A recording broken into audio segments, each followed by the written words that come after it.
It is freezing here. It is in single digits. The wind chill is in the negatives. The ground has been frozen for weeks and weeks. The lakes, the ponds, everything's been frozen. No chance to dig, no chance to get out, and it's going to be at least a couple more weeks. It's supposed to warm up soon, but I don't know how soon. So it's been a while since we put a video out, and it's probably going to be at least a few more weeks. So I thought we also have a TikTok channel. Why not share some of the TikToks we've done over the past couple of years? And if you like them, go to TikTok and subscribe at Relic Posse. And if you like this, subscribe to us here on YouTube too. Enjoy. Okay, I think this is one of my favorite finds to date. It's definitely not the oldest and not one of the most valuable, but it's Cookie Monster. Cookie, cookie, cookie, start with C. Already cleaned it up a little bit, and like I said, not too old. You can see copyright 1981, 1983. Missing a wheel, which is unfortunate, but otherwise, except for the paint chipping, it's in pretty nice condition. And when I was a kid, Oscar, Cookie, and Grover were my three favorites. So this is going to look nice on my desk, right between my two Oscars. And perfect. Cookie's got a new home.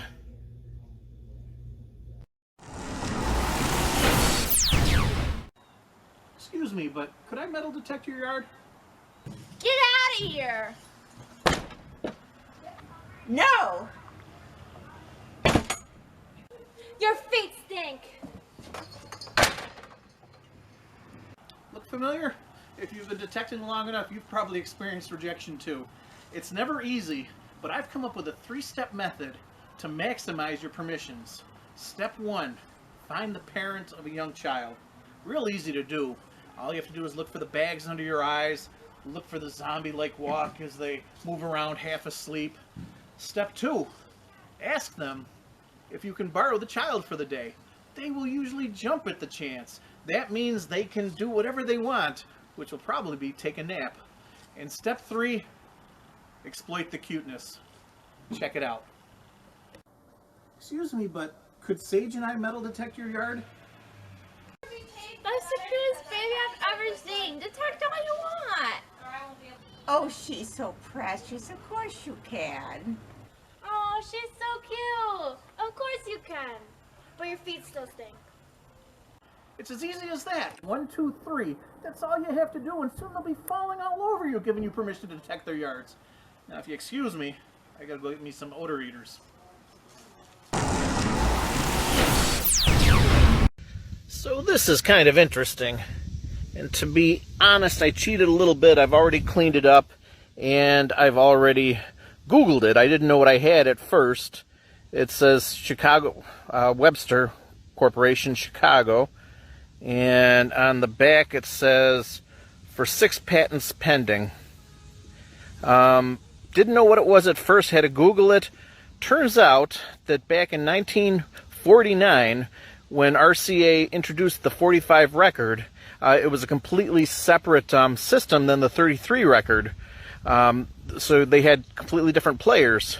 And the early 1950s, Webster Corporation introduced the first adapter that you could put inside a 45 and play it on a 33 system. So this is really cool. Cool piece of history that I never even knew existed. I remember 45s from when I was a kid, and they were just all these plastic inserts. Nothing like this. Nice solid metal piece with the little wings that clip right in. Pretty cool. We are getting flooded here in the Finger Lakes. This is the first time in like 3 days the rain's let up, and it's supposed to start coming down again for most of the day. I guess the good news, though, is this weekend looks to be nice, and hopefully the digging will be easy because the ground is plenty wet. I've talked to at least 5 people today that are having trouble with basement flooding. This is a find I found a couple of months ago near an old foundation, and it's a hubcap from Model T. Got the Ford clearly written on it. It's not in great condition. It's been pretty mangled over time, but a neat little find, a neat little piece of history. Haven't been able to get out digging for a couple of days, so instead I'm going to share a couple of the finds that I found before I started the TikTok account. The one I'm going to share today is a Jersey copper, one of my favorite coins, definitely the oldest coin I've ever found. Back in 1792, the Philadelphia Mint was established, and the first coins came out in March of 1793. Prior to that, 5 states, Connecticut, Vermont, New Jersey, New York, and Massachusetts, printed their own coppers. The New Jersey copper was only done for 3 years, from 1786 to 1788. Unfortunately, the last number of this date isn't clear, but I might to at least get it down to those 3 years. Another neat feature on the Jersey copper is it's the first coin to ever use the phrase e pluribus unum out of many one. So a neat piece of history and something I just wanted to share today since I can't get out digging for new things. Have a good one. Bill once gave me a pretty good piece of advice. He said if something looks like garbage, don't throw it away, at least not at first. Hold on to it. It may turn out to be something different. Of course, I didn't listen to him, and I found something that I thought was garbage. I tossed it out, and then I was watching an episode on YouTube, and they had found an ox knob, and I realized that's what I had. Since then, I found a couple others, so I do have a couple, but I should have listened to Bill. There'd be 3 in the picture right now if I hadn't thrown that first one out. I love finding large cents, even though a century or more in the ground does take its toll on the condition of the coin, but I really love finding ones that have been holed. If you're interested in seeing the digs that we found them, you can go over to YouTube and go to the Cny Relic Posse, and both of these hunts were filmed earlier this year. The first one, the one on the bottom, is a cornet large cent. It's a little bit crusty. The date's hard to read. I believe it's either an 1827 or an 1829. It's definitely a coronet large cent. You can tell by the bust. So it was between 1816 and 1839. The top one, really crusty. I can tell from the back that it has the wreath. So it's somewhere between a wreath cent and a braided hair, which puts it anywhere from 1793 all the way up to 1857. But it's the holes that really interest me, because not only were these coins, but there were coins that somebody personally put holes in. And there's 2 reasons they use holes.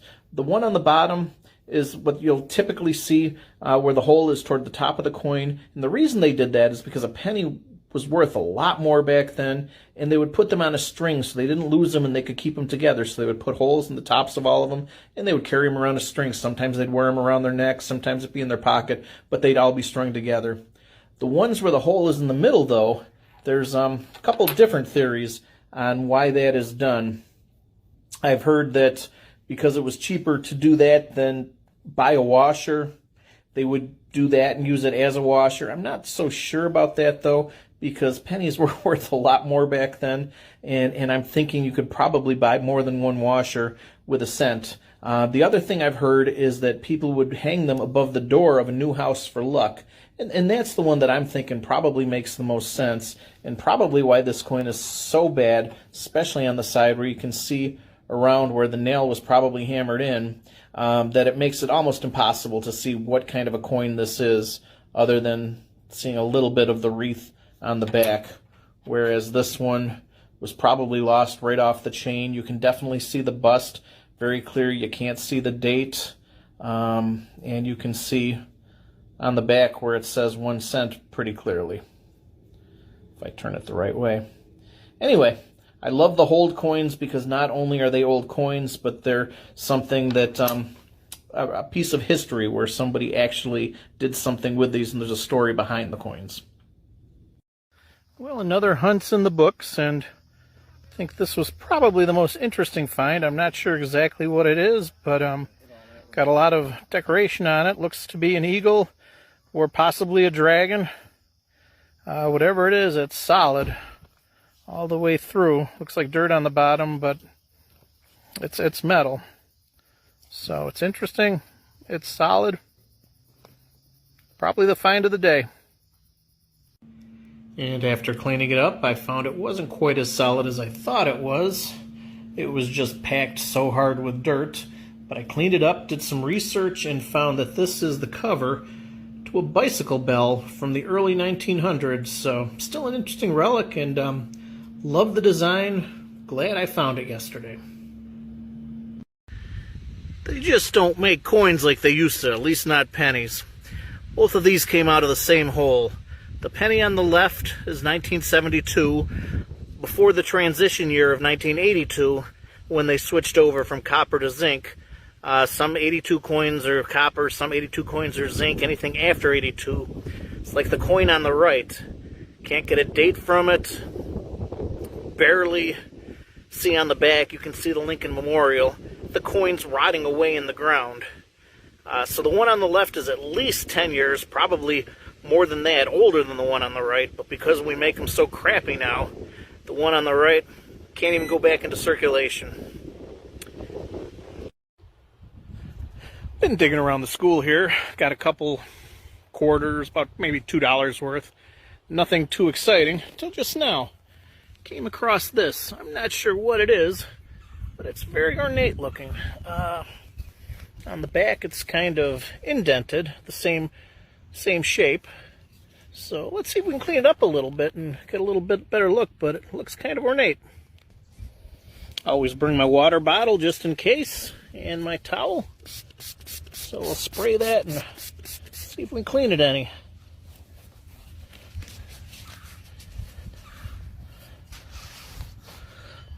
A little bit better.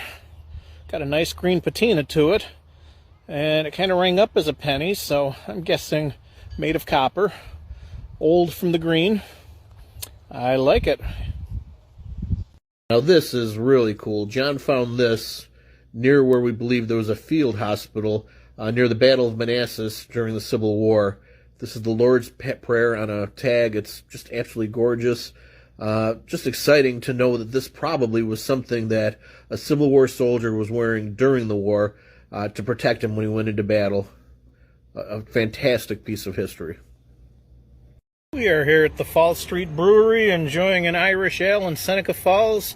My brother Chris got the find of the day, this Morgan dollar, 1884, and they made jewelry out of it. They circled it in, looks like it might be silver too, and was hanging from a pendant at one time. This was definitely the find of the day. Okay, we're hunting at that old orphanage girls' school, and Bill just found a large cent. It's either a classic head or a matron large cent. The front, you could see definitely the bust facing to the left. Can't really get a date off on it. It's kind of chewed up a little bit on the front. The back looks a lot nicer though. Back come out really well. You could definitely see the 1 cent on the back.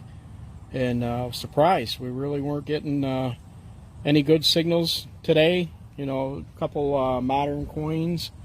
I thought this was going to be a quarter finally. The only thing I found so far is a memorial penny. Well, and I pulled it out and saw the size of it and the color, and very surprised. A couple inches deep. Find a early 1800s large cent. Well, good job. Always fun finding largies. Absolutely, yes it is. Now maybe we could find some old silver. Doing some park hunting this afternoon, and in a park that's been around since the early 1900s. First hole I dig, kind of unexpected for a park. Looks like a mini axe head. Interesting find. This is the kind of thing you expect to find in an old homestead or out in a field. Not at a park, but I'll take it. A funny story about this one. When I dug this up, I showed my brother, and he looked it over and said, "Must be some kind of family crest." He had no clue what I had found. I told him he needs to go back home and read his Harry Potter books. Way back in a hayfield in Camden, probably a good 300-400 yards for the road, and got a signal I almost didn't dig. It was sounding okay, but it wasn't producing any numbers. And my first silver in a long time. And it looks to be, it's not as old as I was hoping. It's a Washington, but 1944. Still not too bad. I'm happy with that. Always love finding silver. Well, hopefully I'll find something even nicer on the next hole. If you watched my last video, you saw me dig a silver quarter right from there. I am 8 feet down the road line, and there is what looks like another silver quarter. 2 holes, 2 quarters, and 2 consecutive years. The last one was a 44. This is a 43. Digging silver never gets old. Well, we got about another foot of snow dumped on us in the last couple of days, so there's at least 2 feet out on the ground right now. It's going to be a while before it all melts and we can dig again. Time to look at some older finds, and this one for me is about as old as it gets. It's not the oldest thing I've ever found, but it was one of the very first things I ever found. The very first day I ever went metal detecting at a park nearby, and I found this intact crotal bell. My brother, who had taken me out and was introducing me to the sport before he had gotten me hooked, it was on his bucket list. He was pretty jealous. This was the second, maybe the third hole that I dug. Definitely the first good find I ever had. Since then, he's found 4 or 5 crotal bells. This is still the only one I've ever had, but it rings. And I love it not only for what it was, but also what it represents. My first ever good find. In my last video, I was showing the crotal bell I found on the very first day I ever went detecting, and I talked about how it's the only crotal bell I've ever found. Well, at least the only intact crotal bell I've ever found. I found pieces since then, but it's not the only bell I found. I did find this Conestoga bell one time, and unfortunately the ringer is gone, but otherwise it's a nice intact bell, and I really love the way this one looks too. So this is the second sleigh bell I found, but that one in the last video is still the only crotal bell I've ever found. Chris is just finishing digging another hole, but a little while ago we were at a park up in Pulaski, and he pulled this out, a beautiful heavy musket ball. The neatest thing about it is the park that we were at had both Revolutionary War and War of 1812 history. I'm guessing probably it's more likely War of 1812. There was a lot of skirmishes around that period, a lot more than during the Revolutionary War up there, but this could date back to either one, so really cool. I love the patina. It's definitely a nice old musket bell and musket ball, and could very well be War of 1812 or even a Revolutionary War musket ball.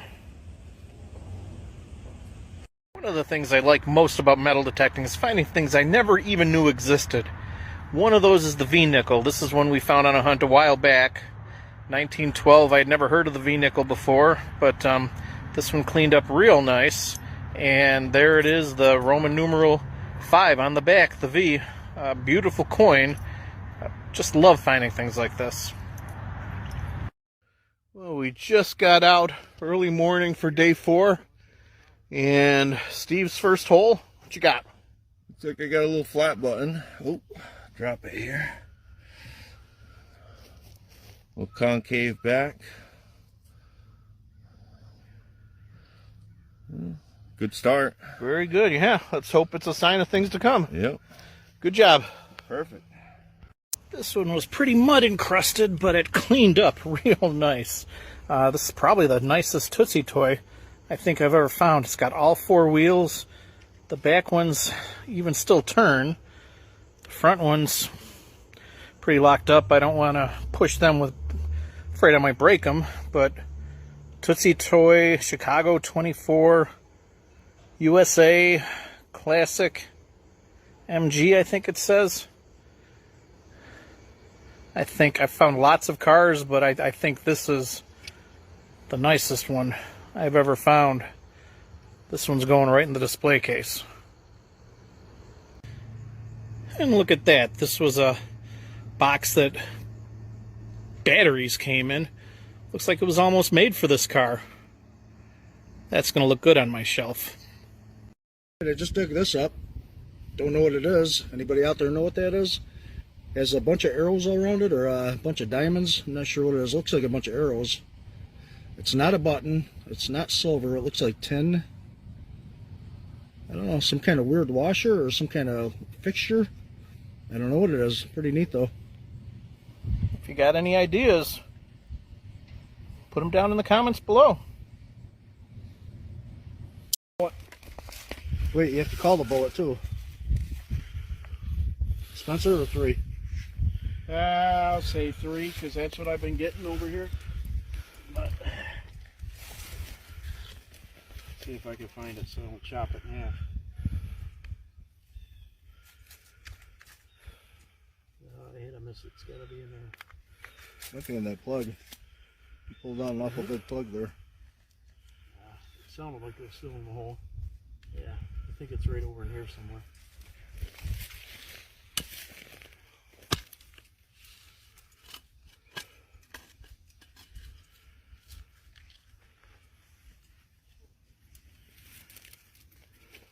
Boy, I missed that one with the pinpoint on it, didn't I? Are you picking it up now? Yeah. Alright, it's getting to be too deep for a bullet casing around here.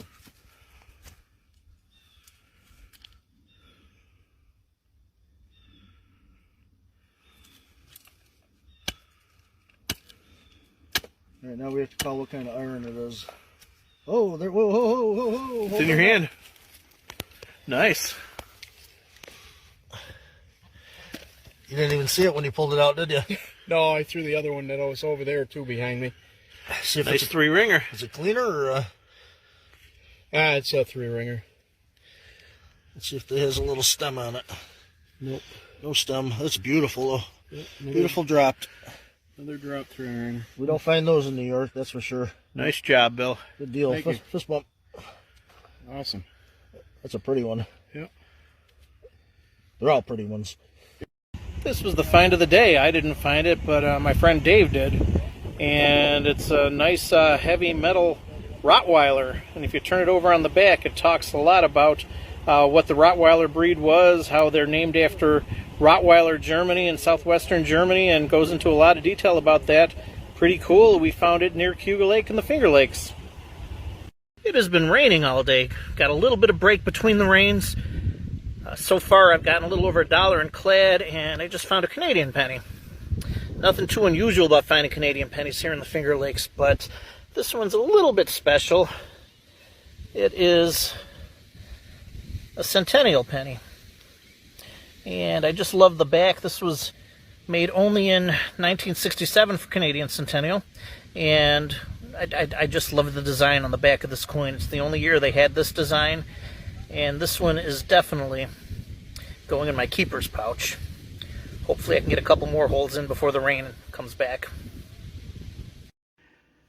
Well, if you've watched some of my other videos, you've seen the Jersey copper I found. A lot of silver coins, a lot of old Civil War relics.